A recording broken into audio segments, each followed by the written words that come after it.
शक्ति हमें देना दाता, मन का विश्वास कमजोर होना। हम चले नेक रास्ते पे, हमसे भूल कर भी कोई भूल होना। नेक रास्ते पे चलना ये आसान नहीं है दोस्तों, लेकिन कुछ शख्सियत ऐसी होती हैं जो जिंदगी भर नेक रास्ते पर चलने का ही प्रण लेती हैं। आपने अक्सर सुना होगा लोगों को कहते हुए कि वो बहुत अच्छा पॉलिटिशियन है, बहुत अच्छा सियासतदान है, लेकिन ऐसा बहुत कम सुना होगा कि वो बहुत नेक सियासतदान है। जी, आज हमारे साथ खुल के बात संदीप के साथ में एक ऐसे ही नेक सियासतदान मौजूद हैं जिनका नाम है हाजी फजलुर रहमान साहब। हाजी फजलुर रहमान साहब, आपका इस कार्यक्रम खुल के बात संदीप के साथ में बहुत बहुत स्वागत है। शुक्रिया आपका बहुत बहुत, आपने मुझे मौका दिया यहाँ पर आने का। जी, ये शुक्रिया। हमारी खुशनसीबी है कि हम आपसे आज यहाँ गुफ्तगू कर रहे हैं। सारा शहर, बल्कि मैं कहूँगा सारा ज़िला प्यार से आपको हाजी जी कहता है। मैं भी बातचीत के दौरान आपको इसी संबोधन से बुलाता रहूँगा। आपके बारे में ये मशहूर है कि आप सीधी सीधी बात करना पसंद करते हैं, घुमा फिरा कर बात करनी आपको बिल्कुल नापसंद है। तो हम लोग भी यहाँ बिल्कुल सीधी सीधी बात आपसे करेंगे और सबसे पहला सीधा प्रश्न आपसे, हाजी फजलुर रहमान क्या है? देखिए, अभी आपने कहा कि मुझे मुख्तसर और सीधे सीधे बात करने में अच्छा लगता है। ये बात सही है। ये एक मेरी आदत है कि मैं अपनी बात को चंद अल्फाज में कह दूं।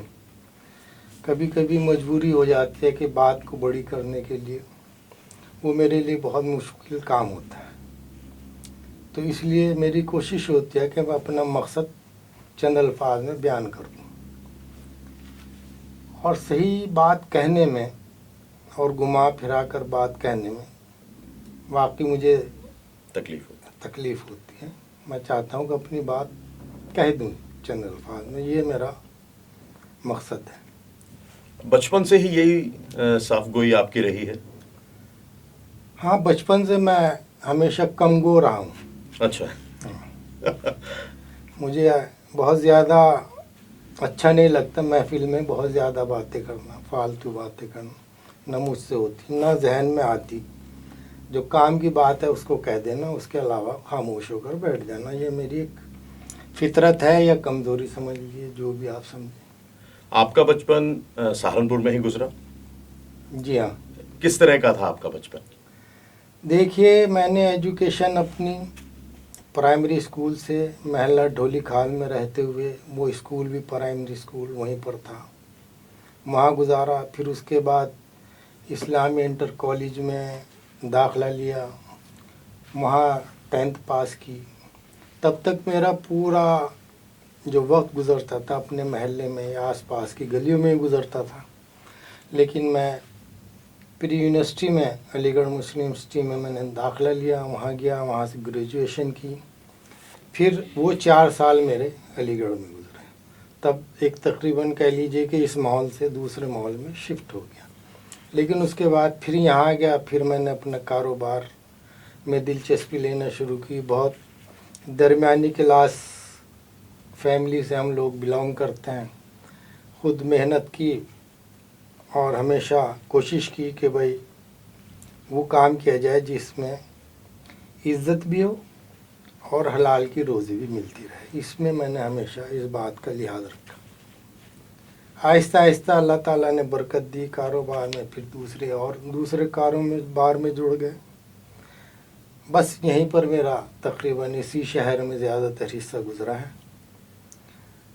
आजकल लिंक रोड पर हम लोग रहते हैं, ढोली खाल को हमने छोड़ दिया, लेकिन सब अभी भी हमारी जड़ें वहीं पर हैं और वहीं से हमारा ताल्लुक़ है। ये बस हमारा। जी, बहुत अच्छा सफ़र आपका रहा है अभी तक और आगे भी रहेगा बिल्कुल। अलीगढ़ मुस्लिम यूनिवर्सिटी से आपने अपनी उच्च शिक्षा प्राप्त की। वहाँ आपके साथ या आपके सीनियर्स में आज़म खान साहब और हमारे शहर के सियासतदान काजी रशीद मसूद साहब रहे होंगे, या तो आपके सीनियर रहे होंगे, आपके साथ रहे होंगे।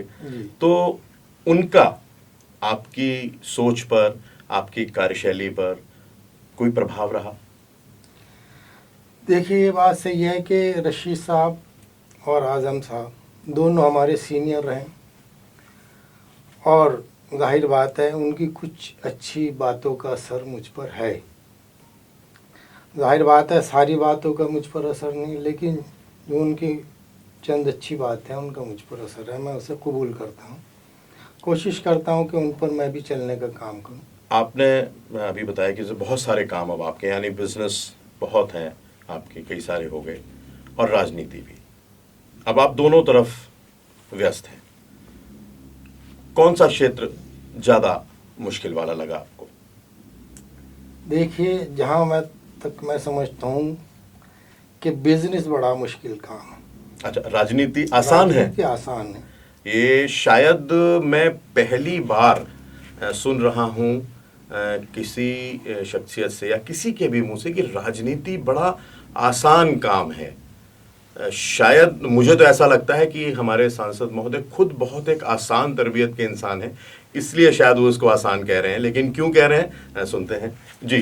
देखिए, बिजनेस इसलिए मुश्किल है कि अगर आप नेक नीयती से हक और हलाल की रोटी कमाने की जस्तजू करेंगे तो उसमें फिर आपको बड़ी मेहनत मशक्क़त करनी पड़ेगी।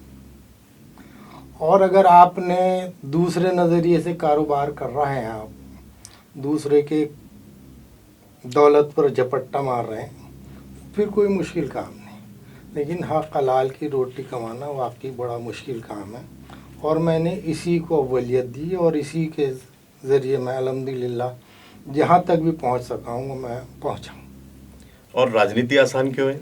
राजनीति देखिए, आप सीधे सीधे राजनीति करें, किसी से बैर मत रखें। सियासी तौर पर आपकी पार्टीज अलग से हो सकती हैं, आपके आइडियल्स सियासी तौर पर अलग हो सकते हैं, लेकिन आप बदगुमानी या बुग़्ज़ वाली राजनीति ना करें तो आसान है। सिर्फ ये माध्यम रखें कि हमें लोगों की सेवा करना है, खिदमत करनी है। अगर आपके मन में है तो फिर कोई मुश्किल काम नहीं, आसान काम है। आपका काम सिर्फ आपकी नीयत ये है कि मुझे लोगों की, आवाम की, जनता की खिदमत करनी, तो उसमें कोई मुश्किल काम। तो इसका मतलब कहीं ना कहीं जो एक बात कही जाती है कि राजनीति, जो आम आदमी समझता है कि एक कीचड़ है, अगर वहाँ पर कोई पत्थर मारता है तो वो अपने ऊपर ही आकर गिरता है। तो ऐसे में और बाकी लोग क्या सब इसी सोच के हैं जिसके आप हैं? बस बाकी लोगों के बारे में तो मैं कुछ नहीं कह सकता, लेकिन यह है कि आपका ज़मीर आपका साथ देगा। अगर कभी आप पर कीचड़ की छींटें आई तो आपका ज़मीर आपसे कहेगा कि आप तुम मुतमईन रहो, तेरा इसमें कोई ख़राबी नहीं है, वक्त आने पे ये चीज़ ख़त्म हो जाएगी, धुल जाएगी। लेकिन अगर मेरी नीयत ख़राब होगी, मेरा ज़मीर गलत होगा, तो फिर वो जाहिर बात है मुझे कचोटता रहेगा, और उसके लिए मैं पशेमान रहूँगा। तो मेरा मानना यह है कि राजनीति सीधे सीधे कीजिए, किसी से बुग़्ज़ मत रखिए, आवाम की खिदमत करने के लिए करते रहें, तो आपको कोई परेशानी नहीं होगी। मेरा अपना मानना है। यानी मतलब हमें बिल्कुल सीधा रास्ता अपनाना चाहिए, इधर उधर के टेढ़े रास्ते ना अपनाएं, तो राजनीति भी उतनी ही पाक साफ और उतनी आसान है जितनी शायद कोई और कार्य रहा होगा। आप पर एक आरोप लगता है कि राजनीति में आप बहुत देर से आप आए, और थोड़ी सी मेहनत के बाद, यानी शायद 1 या 2 चुनाव के बाद ही आप सांसद बन गए हैं। तो ये सफलता बहुत जल्दी आपको मिल गई, तो उसको किस तरह से आप हैंडल करते हैं? देखिए, सफलता मुझको जल्दी मिल गई, ये बात आपकी सही है, लेकिन इसका मैंने इंतज़ार किया। मैं अपने आप को एक अच्छे सही रास्ते पर चलते हुए अपने को और अपनी फैमिली को पहले इस्टेब्लिश करना मैंने प्रायोरिटी समझा। जब मैं ये समझ गया, जब मुझे यकीन हो गया कि अब मैं अगर अपने बिज़नेस से अलग हो सकता हूँ और ये बिज़नेस मेरे अलग होने से कोई इफ़ेक्ट नहीं होगा, मेरी फैमिली के बच्चे, मेरे भाई इसको संभाल सकते हैं, तो मैं अलग हो गया। इस नज़रिए से जो एक मेरा जज्बा रहा कि मैंने ये कहीं ना कहीं मैं दुआ भी करता था, दिल में ये भावना भी आती थी कि मैं कुछ इस दुनिया से जाने से पहले कहीं कम ज़्यादा कुछ न कुछ किसी न किसी शक्ल में आवाम की खिदमत कर सकूं। यही एक नज़रिया था और शायद इस चीज़ को ऊपर वाले ने कबूल कर लिया। तो एक आध झटके के बाद फिर एक अल्लाह ताला ने मुझे सफलता कह लीजिए, कामयाबी कह लीजिए, वो मिली। और जब मुझे मिली तो फिर मैं कोशिश कर रहा हूँ इस बारे में कि मेरी ज़ात से किसी को तकलीफ़ न पहुँचे, किसी का भला हो जाए, वो कम या ज़्यादा एक अलग बात है। कुरान पाक ये कहता है कि वाइन ऐदन मिनल मुशरिकीन नस ज़ारक फ़ज़रहून, अगर मुशरिकों में से कोई तुमसे पनाह मांगे तो उसे पनाह दो। तो ऐसा कभी हुआ आपके सामने कि आपके कम्युनिटी के कोई इंसान आया हो और वो गलत हो और दूसरी कम्युनिटी का कोई इंसान सामने हो वो सही हो, तो आपने बिल्कुल न्यायपूर्वक तरीके से उसको न्याय दिलवाया? देखिए, अल्हम्दुलिल्लाह मैं एक पक्का सच्चा मुसलमान हूँ। इसके साथ दो बातें हैं, एक मज़हब के तौर तरीक़े, एक इंसानियत के तौर तरीक़े। मज़हब मेरा ज़ाती मामला है और अगर ये कोई मसला इंसानियत से, इंसानों से जुड़ा हुआ है तो मेरा मज़हब अलग हो जाएगा, इंसानियत मेरे सामने पहले आएगी। तो इंसान जो भी सही होगा मैं उसके साथ जाने की बात करूँगा। इसमें मेरी नज़र में न कोई हिंदू है, न मुसलमान है, न सिख है, न ईसाई है। मैं यकीन जानूँ, मैं ये बात अपने दिल से कह रहा हूँ, इस पर आप लोग यकीन करें। मैं कभी मज़हब की बुनियाद पर किसी का कोई साथ नहीं देता, इंसानियत की बुनियाद पर ही देता हूँ। और मेरे लिए सब एक हैं। मज़हब होना मेरा एक ज़ाती मसला है, उसमें आपकी कोई मुदाखलत नहीं है। आप किस मज़हब पे यकीन रखते हैं या नहीं रखते किसी मज़हब पे, यह आपका मन। तो मैं उसमें कोई इंटरफेरेंस नहीं कर सकता, आप मेरे में नहीं कर सकते। इसी को मैं बेहतर चीज़ समझता हूँ। इंसानियत की खिदमत करना मेरी अव्वलियत है। हिंदू मुसलमान की बुनियाद पर किसी की मदद करना वो मेरी अव्वलियत नहीं है। सिर्फ इंसान की बुनियाद पर मेरी फर्स्ट यह है कि मैं उसकी खिदमत करूं, उसकी मदद करूं जिस लायक मैं हूं। ये मेरा हमेशा नीयत रही है। देखिए, प्रथम सीट सहारनपुर के सांसद हाजी फजलुर रहमान साहब का कहना है कि मज़हब बिल्कुल व्यक्तिगत मामला है। काश हमारे देश का हर इंसान अगर इस बात को समझ ले तो शायद बहुत सी समस्याओं से हमें मुक्ति मिल सके। बहुत अच्छी बात कही आपने हाजी साहब कि एक व्यक्तिगत मामला है और हम इसको अगर सामूहिक या सामाजिक बना लेते हैं तो शायद कहीं ना कहीं परेशानियां खड़ी हो जाती हैं। इसी उसमें आपका एक आपके बारे में ये पता चला था कि आप किसी पर भी यकीन कर लेते हैं बड़ी आसानी से। तो उस वजह से आपको राजनीति में या व्यापार में कभी धोखा मिला? ये मेरी एक कमज़ोरी है जी।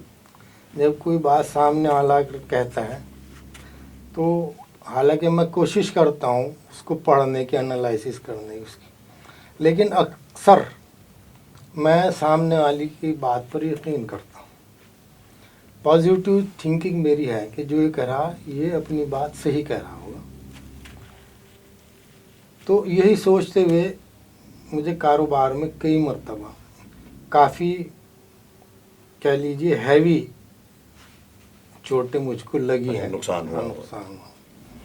लेकिन कभी जहन में ये नहीं लाया कि भाई ये शायद इसकी भरपाई नहीं होगी, लेकिन ऊपर वाले ने हमेशा भरपाई की, उसको मैं भूल गया, जहन में नहीं लाया और आगे की तरफ बढ़ता रहा। ये एक मेरी कमज़ोरी समझ लीजिए, अच्छाई समझ लीजिए, मेरी सोच समझ लीजिए।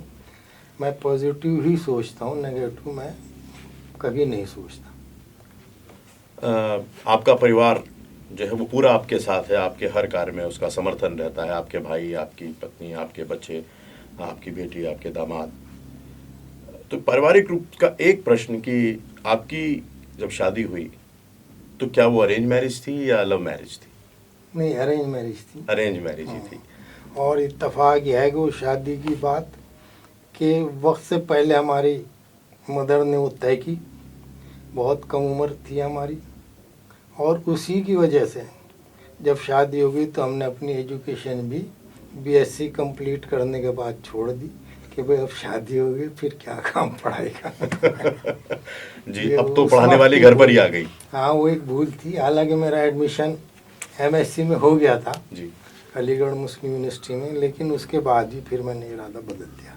मतलब आपको लगा कि पढ़ाने वाली अब घर पर ही आ गई है। हाँ, बस आप ये समझ लीजिए। और कुछ ये है कि मेरी वालदा हमेशा बीमार रहती थी, टीबी की मरीज़ थी। उस वक्त इलाज भी नहीं थे ठीक से टीबी के।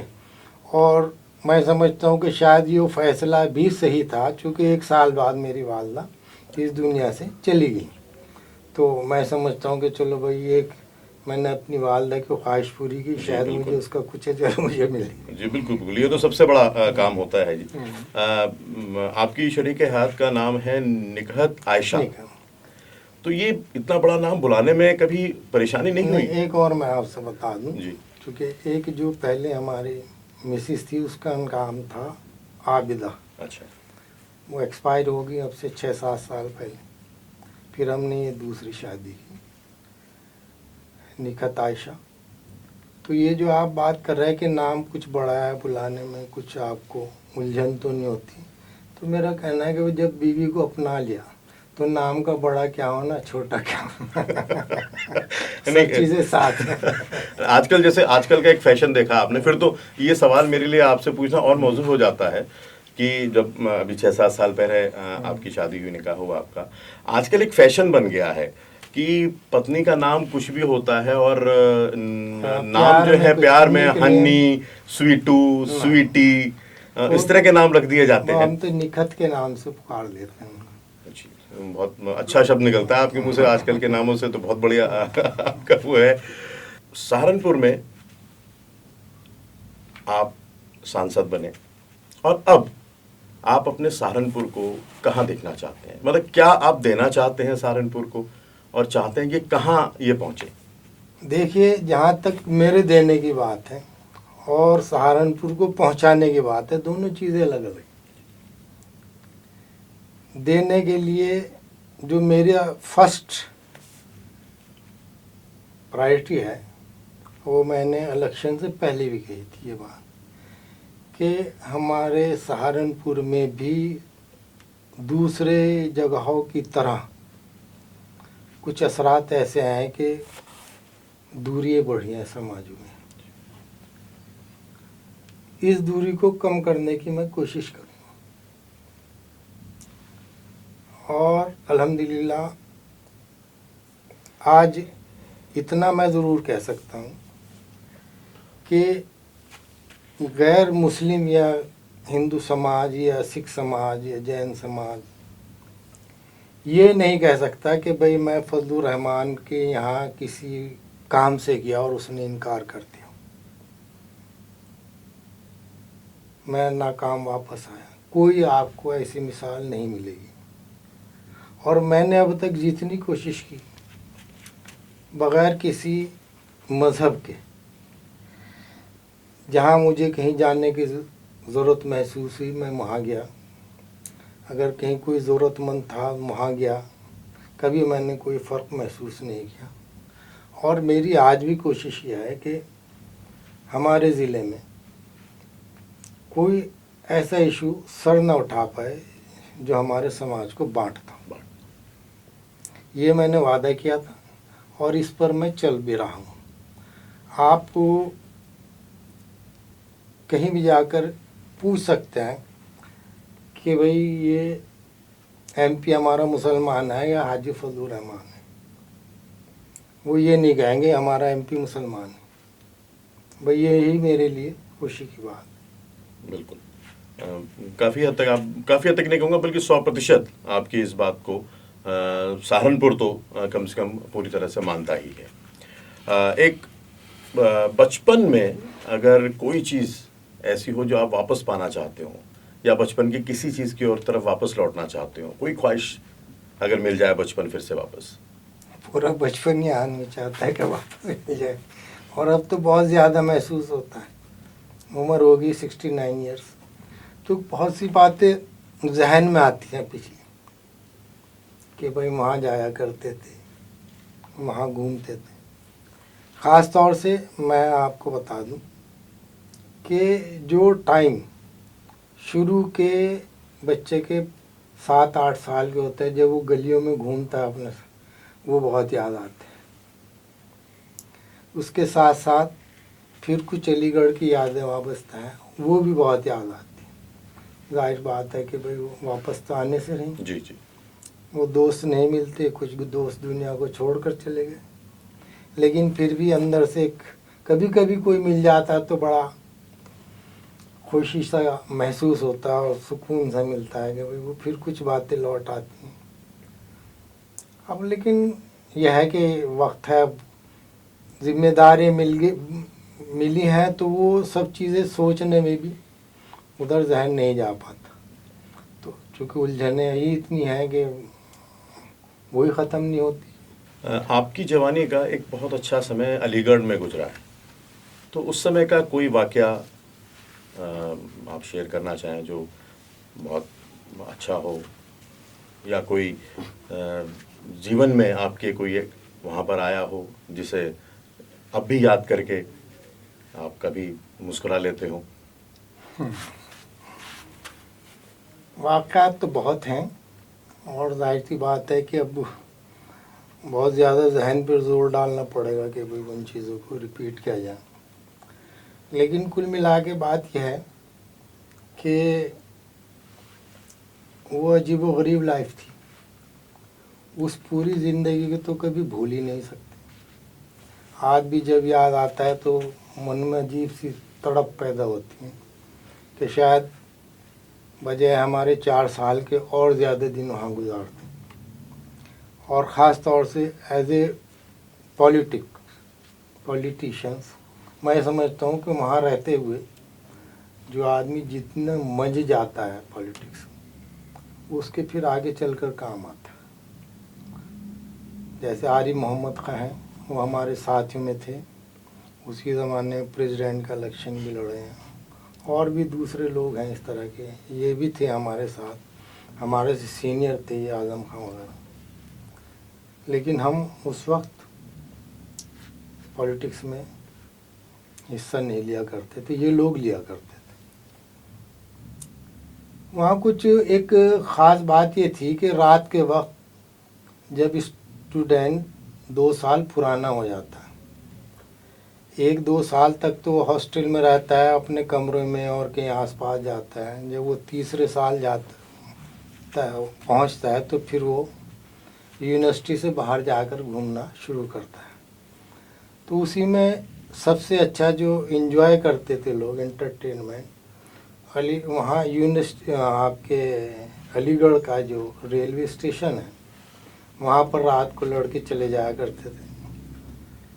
वहाँ 2 घंटा 3 घंटा ट्रेन आ रही हैं जा रही हैं, उन्हें देखना, उन सवारियों को तंग करना, समझ गए साहब, और वहाँ अपना वक्त गुजारना। और सबसे घटिया चाय वहाँ के प्लेटफार्म पर मिलती थी, वो सब लड़ते थे कि आज तू चाय पिलाएगा, आज तू चाय पिलाएगा। उसमें 8-10 लड़के एक दूसरे से ज़बरदस्ती चाय पिया करते थे, तो उसमें बड़ा लुत्फ़ आता था वो टाइम गुजारने में। इसी तरीके से हमारे हॉस्टल में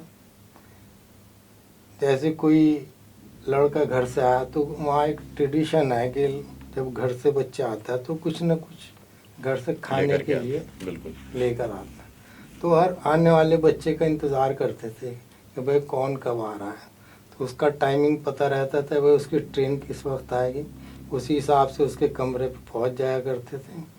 और जो जल्दी पहले पहुंच गया वो सब कुछ खा पी के उसे निपटा दिया करता था, और बस ये इसी जुस्तजू में रहते थे। एक अच्छी बात क्या थी वहाँ से कि वहाँ कभी किसी भी गरीब बच्चे को पैसे की कमी महसूस नहीं होती, चाहे वो उसके फीस जमा हो करनी हो, चाहे उसके कपड़ों का खर्च हो।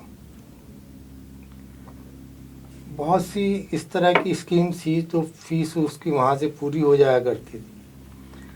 कपड़ों की बात ये थी कि वो आप और हम दोनों रूम पार्टनर हैं, आपने तैयार किए अपने कपड़े सुबह को उठकर जाने के लिए या किसी प्रोग्राम में जाने के लिए, आपसे पहले मैं उठा और आपके कपड़े पहन के मैं चला गया।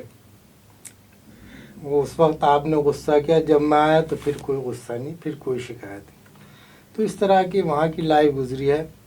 बहुत सारी चीज़ें ऐसी हैं कि भाई वहाँ एक अच्छी बात ये थी कि जो पढ़ाने वाले होते थे वो सीनियर्स भी होते थे, कुछ जूनियर्स, नए लेक्चरर, उनसे दोस्ती हो जाया करती थी नए लेक्चरर से। तो फिर कोई बहुत ज़्यादा फ़र्क नहीं रहता था वो पढ़ाने वालों में और पढ़ने वालों में। तो बहुत सी बातें ऐसी है कि उनके सामने भी कुछ हरकतें कर दिया करते तो कोई उसमें कोई हम पे वो नहीं आया करती थी इज़्ज़त। मतलब हाजी फजलुर रहमान जो है वो एक बहुत ही सामान्य स्टूडेंट रहे हैं, जो हरकतें सब करते हैं वो भी उन्होंने की हैं। बस इतना ज़रूर था कि हम हर उधम वाले काम में आगे आगे रहते थे, और जब पढ़ाई का वक्त हुआ करता था पढ़ लिया करते थे, पास हो जाया करते थे। और इस बात को हमारे जो लेक्चर्स थे वो कहा करते थे कि भाई देखो ऐसा करो, ये सबसे ज़्यादा शरारत भी करते हैं और सबसे ज़्यादा पढ़ते भी हैं, अपने आप को इस तरह से मैनेज करो कि शरारत भी करो और पढ़ो भी। तो कभी आपने बहुत तेजी से मोटरसाइकिल चलाई है? ना, तेज रफ्तार? नहीं। कभी कोई कानून तोड़ा हो? जानकर तो नहीं तोड़ा, जाने में देख कोई टूटा हो तो उसका मुझे नहीं कह सकता, लेकिन मैंने कभी कोशिश नहीं की कानून तोड़ने। नहीं।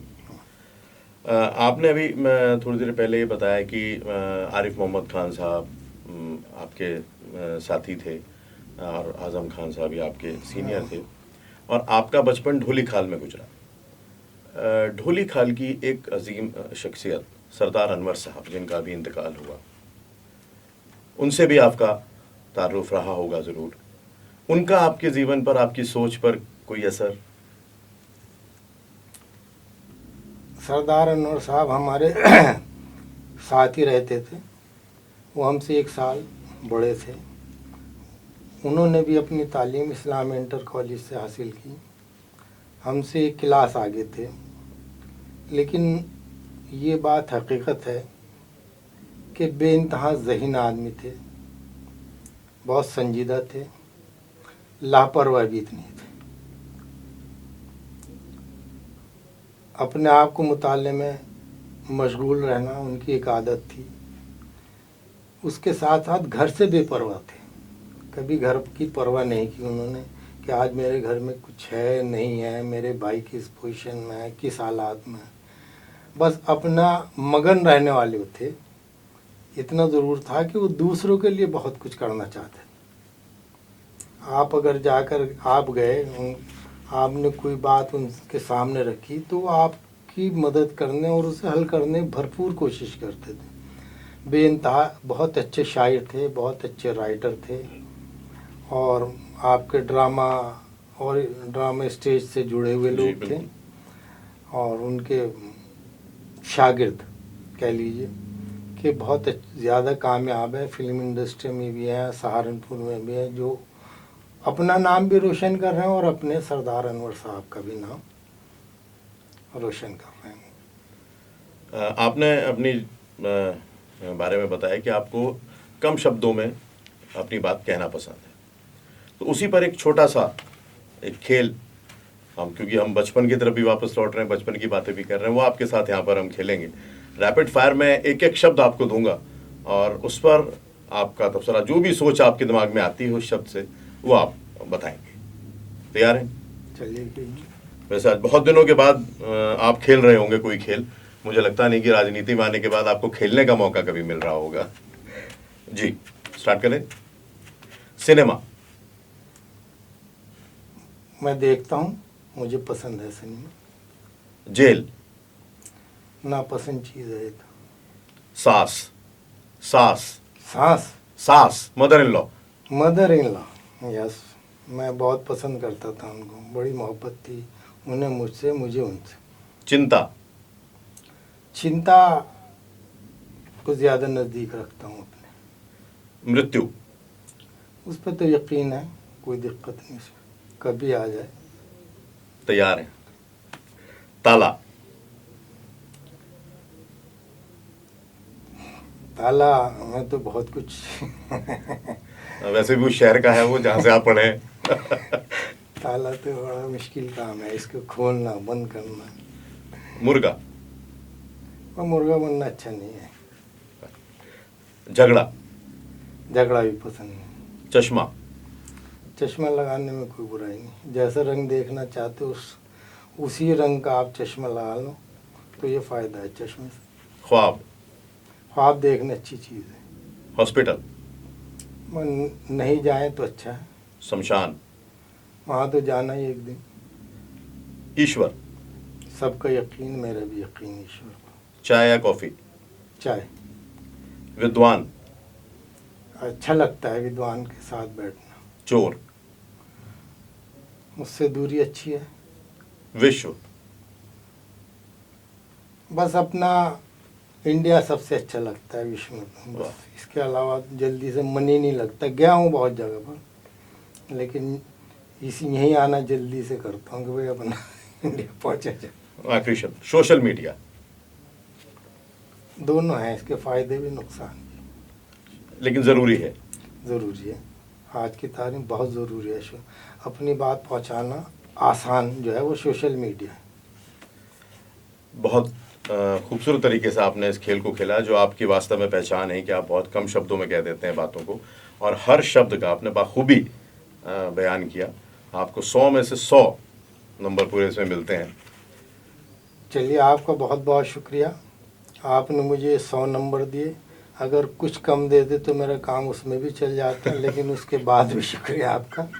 और आपने मुझे यहाँ बुलाया, कुछ बातें मेरी आम लोगों के बीच में जाएंगी, तो वो मेरे लिए सौभाग्य की बात है कि मैं वहाँ तक पहुँचाने में आपके माध्यम से कामयाब हुआ हूँ। इसके लिए आपका बहुत बहुत शुक्रिया। अभी 2-1 प्रश्न रह गए आपसे जी। आप सबसे नज़दीक का प्रतिद्वंदी किसको मानते हैं? कोई आपका प्रतिद्वंदी है राजनीतिक जो सबसे नज़दीक का है? देखिए, आज की तारीख में तो कोई भी प्रतिद्वंदी नहीं है। पता नहीं कब किसका साथ हो जाए। जब साथ हो जाएंगे तो प्रतिद्वंदा ख़त्म हो जाएगी। ये भी बिल्कुल सी आज मेरा प्रश्न अगला इसी से रिलेट करता हुआ कि आजकल ज़्यादातर जो नेता हैं वो एक स्थान पर नहीं टिक पाते हैं, तो ऐसे में उनके समर्थक उन पर कैसे विश्वास करें, कैसे फॉलो करें उनको? देखिए, अब तो सियासत का मायार बदल गया।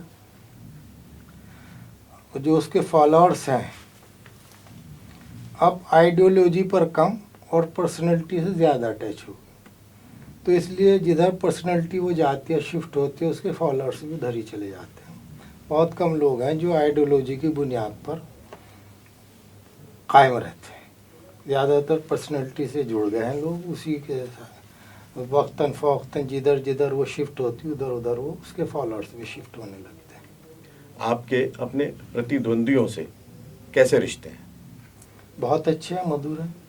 मुझे कोई तकलीफ़ नहीं उनसे। उनको कोई होगी तो उसकी जानकारी मुझे नहीं है, लेकिन मुझे उनसे कोई तकलीफ नहीं। राजनीतिक रूप से नहीं लगता कि जानकारी आपको होनी चाहिए उन सब के बारे में भी?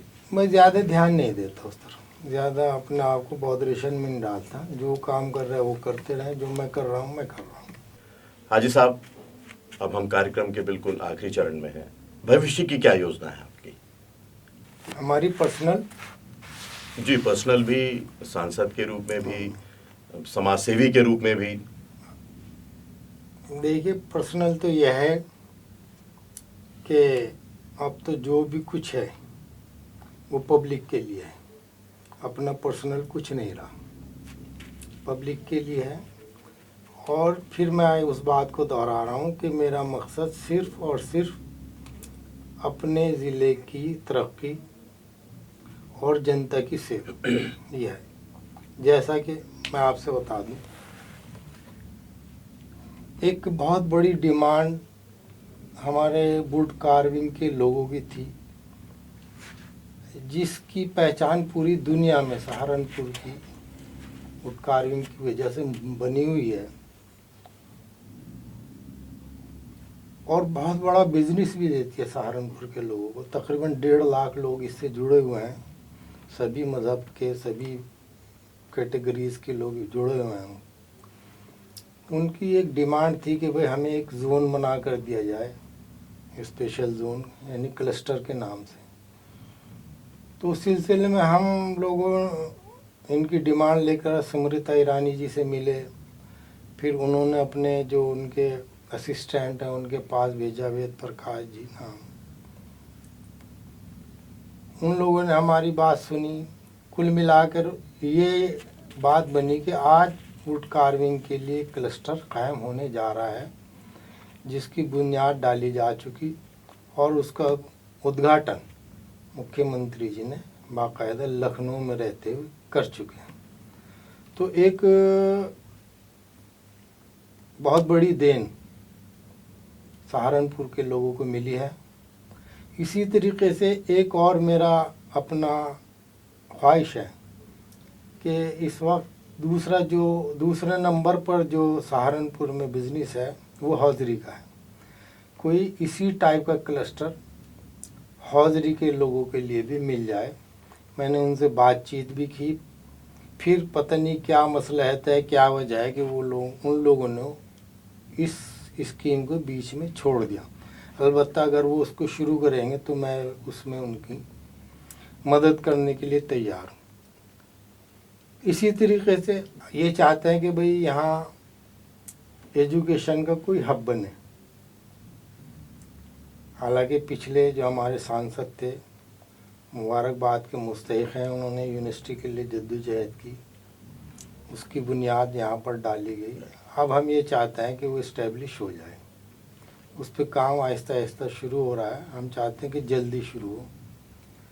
इसी तरीके से हमारे बेहट में आयरन हैंडीक्राफ्ट का काम होता है, उसमें भी हम लोग लगे हुए हैं कि अगर कुछ सरकार की तरफ से या हमारे जद्दोजहद से वहाँ पर कोई सेंटर इस तरह का बन जाए क्लस्टर टाइप का, तो उसमें भी हमारी बातचीत बाकायदा चली हुई है। हमारा जो पीजीआई है इसके बारे में हमने सेंटर की सरकार को भी लिखा, यूपी सरकार को भी लिखा, क्योंकि यहाँ पर बिल्डिंग की शक्ल में बहुत बड़ा इंफ्रास्ट्रक्चर मौजूद है जिसका यूज़ हम नहीं कर पा रहे हैं। मशीनरी की कमी है, स्टाफ की कमी है। अलबत्ता जब हमने लिखा तो कुछ मशीनरी यहाँ पर आई। तो मैं चाहता हूँ कि भाई ये फुल फ्लैज्ड पीजीआई बन जाए, ताकि हमें देहरादून, दिल्ली, मेरठ, आपके अंबाला या चंडीगढ़ जाना ना पड़े। इसी तरीके से एक हमारे ज़िले में सबसे पिछड़ा इलाका है बेहट में वहाँ बरसात की नदियों की वजह से बहुत ज़्यादा खेती की ज़मीन को नुकसान होता है। तो उसके लिए हमने कहा हुआ कि भाई कोई इस तरह की स्कीम बन जाए कि वहाँ के लोगों की जो ज़रख़ेज़ ज़मीन है, बागात वगैरह है, उसमें नुकसान कम हो। तो उस पर बातचीत चल रही, कुछ जगहों पे काम भी शुरू हुआ है, और मैं समझता हूँ उस इलाके में जो 1-2 पुल भी बनने का काम हुआ है, जो कि पहले बहुत बड़ी डिमांड थी। इसी तरीके से आपके नौगज़ पीर के बराबर में इसका एक मुद्दा हमने उठाया था, पुल बनाने का, वो बनना शुरू हो गया है। तो हम चाहते हैं कि हमारा एजुकेशन हब बने, यहाँ पर बिज़नेस के कुछ हब्स इस तरह के बन जाएं, ताकि हमारे ज़िले के सहारनपुर को कारोबार मिल सके। भाई इस तरह की अपनी सोच है, अगर उसमें हमें कामयाबी मिल जाती है तो अच्छा होगा। आपकी कोई साहित्यिक सोच, साहित्यिक पसंद क्या रही है आपकी? क्या पढ़ना आपको पसंद है, क्या सुनना आपको पसंद है? किताबें तो पढ़ना मुझे ज़्यादा शौक़ नहीं रहा। अलबत्ता जो उर्दू की गज़ल जी। ख़ास तौर से, उनमें भी चंद आशार, चुनिंदा आशार, किसी एक शायर के नहीं, सभी का कोई, जिसका भी कोई शेर अच्छा लगता है उसे मैं एक मर्तबा ज़रूर अपने पास रखने की कोशिश करता हूँ। कुछ दिन याद रहता है, उसके बाद भूल भी जाता हूँ। लेकिन यह है कि उर्दू गज़ल के चुनिंदा शेर याद रखने की कोशिश करता हूँ, लेकिन अमूमन भूल भी जाता हूँ। तो एक मेरा शौक़ था, और इसके साथ साथ अखबार पढ़ना मेरा एक हॉबी कह लीजिए, वो कमज़ोरी समझ लीजिए। मैं रोज़ाना 3 से 4 अखबार रोज़ाना देखता हूँ। और आपको मैं कहना चाहूँगा कि जिस दिन से जनसत्ता शुरू हुआ और आज तक मैं उसको लगातार पढ़ता आ रहा हूँ। उसे वो पढ़ना मुझे बहुत अच्छा लगता है। कोई शेर जो याद हो इस समय, कोई कहना चाहेंगे आप? एक शेर है हमारे बशीर बदर का। इरशाद। जब मैं अलीगढ़ में पढ़ता था तो ये रिसर्च कर रहे थे बशीर साहब, ये काफ़ी बड़े थे। तो हमारे हॉल में सुलेमान में एक मुशायरा हुआ, उसमें ये अपने इनको इनवाइट किया हुआ था। तो उस वक्त एक हमारे साथी थे, उन्होंने अपने कॉपी पे उनसे कहा कि भाई आप अपना एक शेर लिख दीजिए। तो उन्होंने जो लिखा वो मेरे आज तक जहन में है। उजाले अपनी यादों के हमारे साथ रहने दो, न जाने किस गली में ज़िंदगी की शाम हो जाए। एक मजरू साहब का शेर है, अकेला ही चलाता जाने बे मंजिल मगर लोग साथ आते गए कारवां बनता गया। ये आम फहम शेर हैं जो जहन में रहते हैं, अमूमन भूल जाता हूँ। तो ये 2-4 शेर इस तरह के हैं जो जहन में बैठे हुए पढ़ लेता हूँ कभी। सांस्कृतिक पसंद आपकी क्या है? गाना, कोई फिल्म, कोई? हाँ, पुराने गाने जी। सुनना और उन्हें देखना अच्छा लगता है। अगर भी टीवी पर बैठ के कभी मौका मिलता है खबरें सुनने का, मिल जाता है, ऐसा नहीं कि नहीं, तो उसी में कोशिश करता हूँ कि अगर किसी चैनल पे पुराने गाने चल रहे हैं उनको भी सुन लिया जाए। वो मुझे बहुत अच्छे लगते हैं पुराने गाने। पुरानी पिक्चर्स भी अच्छी लगती हैं। नई फिल्में तो शायद मेरे याद नहीं मैंने कब देखी थी। हाँ, अब तो समय भी नहीं मिलता होगा आपको समय खैर भी देखने नहीं का। मिलता। अगर टीवी पे भी आती होगी पुरानी पिक्चर, उसे देख लेता हूँ 15-20 मिनट, नहीं का तो कोई मतलब नहीं। TV serial? हाँ, बस वो भी बहुत ज़्यादा इंटरेस्ट नहीं है मुझे इसमें। ये क्रिकेट मैच? हाँ, क्रिकेट मैच, मेरी क्रिकेट में मुझे शौक़ रहा, मैं खेला भी हाई स्कूल के दौरान। और क्रिकेट के अलावा और कौन सा खेल आपको पसंद है? इसके अलावा सही मायनों में तो फुटबॉल अच्छा लगता है। अच्छा।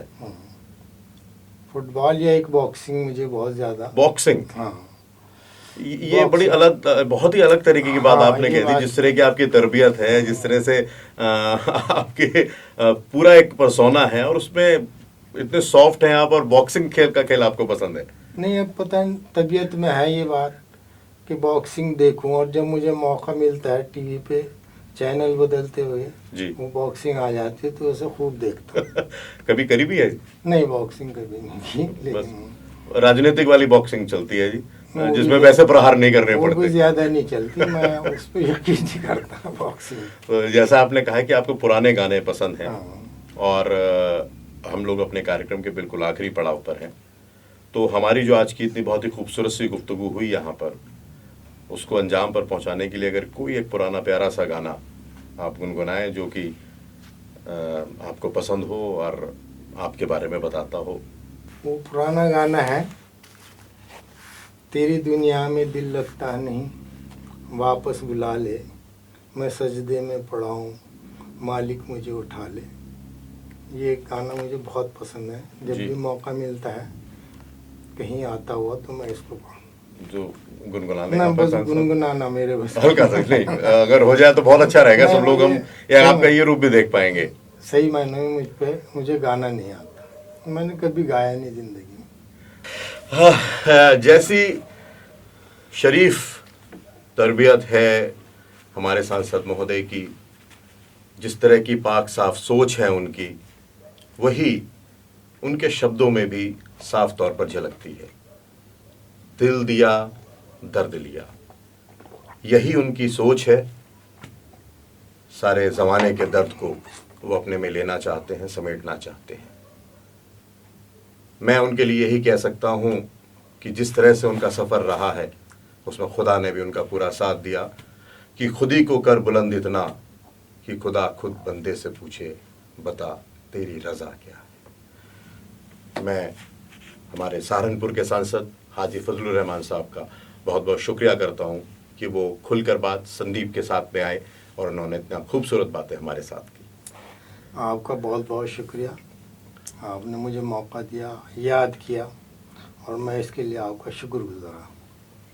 तो आज हमारे साथ थे सहारनपुर के सांसद हाजी फजलुर रहमान साहब। आपने उनसे मुलाकात की, उनके बारे में जाना। ऐसी ही और नामचीन हस्तियों को हम लगातार आपसे मिलाते रहेंगे, खुल के बाद संदीप के साथ में। तब तक के लिए शब्बा खैर।